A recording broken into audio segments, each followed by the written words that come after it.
A very important person. Miss Sutton was referred to as the neighborhood heroine. She was a school teacher and a single mother of 3 boys and 2 girls. She was very active in the community. She was over the neighborhood watch and the board of directors for several community outreach centers, parks, and recreations. She was also the team mother for the Pop Warner League. In 1980, Miss Sutton rescued me from an abusive stepfather, who I refer to as my mother's husband. Not only did Miss Sutton open her home to me, she opened her life. And she also opened the lives of her 5 children. I met Miss Sutton through her son Mike, whom I dated briefly. Mike had previously shared with his mother how abusive my home was. I had been having problems with my stepfather since I was 10 years old. He molested me one night while my mother was in another part of the house watching television. The molestation left me broken and feeling dirty. I was feeling disgusted with myself. I no longer recognized myself. Before the molestation, all the verbal abuse, I had an identity. Even at a young age, I was active in school and community activities. However, when Miss Sutton rescued me, none of that mattered. I was headed toward a better life and a whole new me. I was about to live a safe and happy life with the new family God had blessed me with.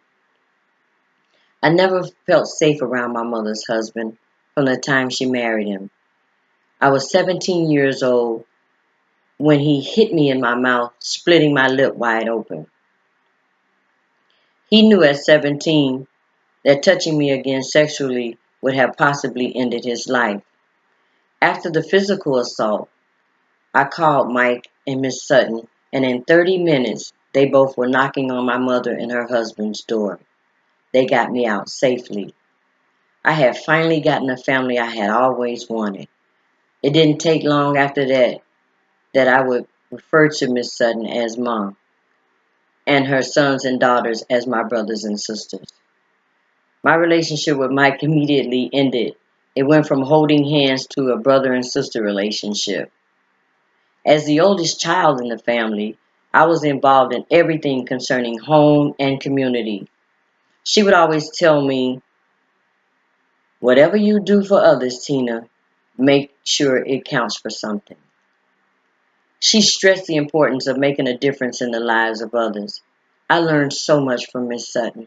The most important thing that I learned was love. I didn't just learn love, I knew how to receive it and reciprocate it.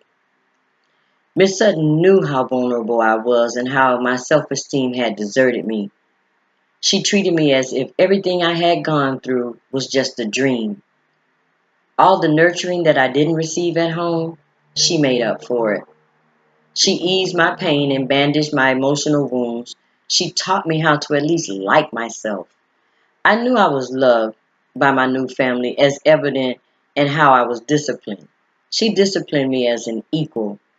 Although I would be punished and put on restriction for unaccepted behavior, I still felt like I belonged there and I knew that I was loved. Not once did I ever experience Miss Sutton or her children talking behind my back and wanting me out their home.